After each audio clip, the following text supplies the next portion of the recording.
We're diving into a really heavy topic this time, one of the most debated, for sure, in recent history. What happened to Palestinians when Israel was created back in 1948? A lot of baggage there, yeah. We're using Ilan Pappe's book, The Ethnic Cleansing of Palestine, as our guide. We're going to, really unpack his arguments, look at the evidence, and think through what it all means. Sounds good. Okay, so right off the bat, Pappe uses that term, ethnic cleansing, and he means it. He doesn't just throw it around. He backs it up by showing how this idea of moving the Arab population, it wasn't just some spur-of-the-moment thing. Right, like a heat-of-the-moment decision, yeah. Exactly. It was decades in the making. Exactly. He finds memos from like as early as 1911 talking about limited population transfer, which is pretty chilling when you think about it. It means this was a long game, something they were aiming for. Strategy in place, yeah. And it's not just talk. Pappe uncovers all these detailed records about Palestinian villages. The Hagana, that was the main Jewish paramilitary group, they kept these records. It was way more than just mapping, though. They were writing down stuff about land, how fertile it was, who might resist, all kinds of stuff. Wow, that's meticulous. It's scary how organized it was. Imagine being a Palestinian back then. They're watching you, analyzing you. Right. You're a target. It's about control, right? Like knowing exactly who and what they were dealing with so they could move in. And that's what makes it systematic, not some random thing. This is where Plan Dalet comes in. Spring of 48, this plan basically becomes like the playbook for the expulsion and the language they use. It's intense. Yeah, Plan Dalet is straight up chilling. It's like they wanted to make these areas ethnically homogenous. Euphemisms for expulsion, basically. And what's crazy is you can see echoes of this kind of language even today. How so? Well, terms like, pullouts and redeployment that Israel uses now, you see. It's hard not to make those connections to the past. Wow, yeah.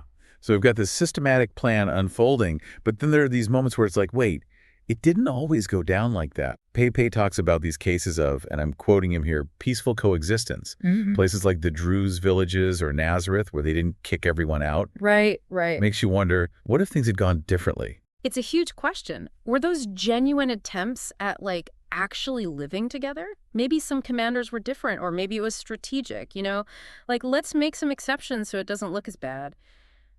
Pappe doesn't give us easy answers, which I appreciate. So then it becomes about those individual choices in the middle of this historical earthquake. Exactly, yeah. It wasn't some faceless machine. People made decisions that had huge consequences. It could have been so different. It really makes you think, what if those moments of, restraint had been the rule, not the exception? Yeah, for sure. But Pappe doesn't stop there. He brings up this whole other layer to the story. Yeah. So after they push people out, then comes the erasing. Trying to wipe out their history, their whole presence on the land, it's messed up. And this is what he talks about, memoricide. It's not enough to just remove people physically. You got to make it like they were never even there. Exactly. Erase the memory. And the JNF, the Jewish National Fund, they play a big part in this, don't they? Huge. Literally planting trees over entire villages that they destroyed. Now it's all parks and stuff. You'd never know what was there before. It's like paving over a crime scene almost. And it's still going on. You go to their website today, they talk about these old Palestinian terraces. There's some ancient ruins, completely ignoring who built them, when. It's wild. It's rewriting history right in front of our eyes. And this refusal to even admit what happened in 48, the Nakba, that's what Palestinians call it, it just keeps the conflict going, Totally. If you acknowledge the Nakba, then you have to talk about the right of return for refugees. And that's a can of worms nobody wants to open, especially not in those peace talks. Oslo Accords, the roadmap. It's like this massive elephant in the room. And it's not just about the past, either. This denial, it connects directly to what Israel's doing right now. Look at that citizenship law, for example. Basically makes it impossible for Palestinians to become citizens. The whole thing is driven by this fear of demographics, which leads to discrimination. It's a vicious cycle. You deny the past, it fuels the injustice in the present. So where does that leave us? Can you even have a real lasting peace without dealing with the Nakba? That's the million-dollar question, man. If even the most, peace-loving proposals won't touch this stuff, what hope is there for both sides to actually live together? It's a lot to unpack, but Pappe lays it out there. And he doesn't shy away from the really awful parts. He gets into the nitty-gritty of how these expulsions happened, the methods they used, It's brutal. And his research is so important because he's going through diaries, military records, all of it to show what was happening on the ground. Like, he talks about this period in February 48, he calls it shock and awe. It wasn't just about winning battles, it was about terrorizing people into giving up. Yeah, you can really feel that when he quotes, like, a commander who was ordered to blow up 20 houses and kill as many warriors. And by warriors, he meant villagers as possible. Brutal. Chilling, right. And Pappe shows this wasn't some isolated incident. It was part of the plan.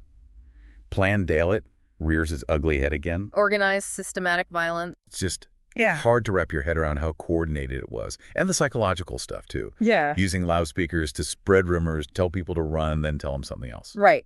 Chaos as a weapon. Totally. And the example of Haifa that he gives is just heartbreaking. Civilians just bombarded with these contradictory messages, people panicking, fleeing. He argues that it broke their spirit. It's textbook ethnic cleansing, you know? Yeah. Break them down psychologically, make it that much easier to remove them physically. It's like they weaponized confusion, you know? And in Haifa, Pappe argues it wasn't chaos, it was calculated. And here's the thing. Pappe names names. This wasn't some faceless operation. He points to people like Mordechai Makalef. He was running the Carmeli Brigade in Haifa. Right. The order that came down, kill any Arab you encounter, just like that. No more hiding behind collective responsibility. This is an individual giving those orders. It's easy to think about these things as systems, but in the end, it's people making choices. Awful choices with horrific consequences. And they get away with it, too. That's where this whole memoricide thing gets even darker. It's not enough to drive people out. You got to erase their story, make it like they never existed, control the narrative. And that's still happening today, isn't it? The textbooks, the Hebrew place names, even those tourist spots built right on top of what used to be Palestinian homes. Ikrit, for example. They emptied that village in 48, promised they could come back, then, boom, demolished the whole place.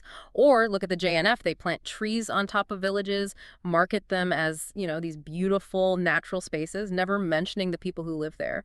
It's like trying to build a new reality on top of the old one, pretending the old one never happened.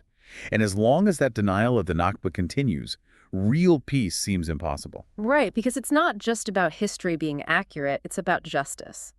Recognizing the Nakba means you got to address those refugees, let them tell their stories, acknowledge their loss. That's what makes Pappe's work so important. He's giving a voice to those people, challenging the official story, making us confront the hard truths, even if it's uncomfortable. It's a call to action, a call for justice. It all comes back to that question. Can there even be peace without acknowledging the suffering that came before? It's a question that goes way beyond just Israel and Palestine, honestly.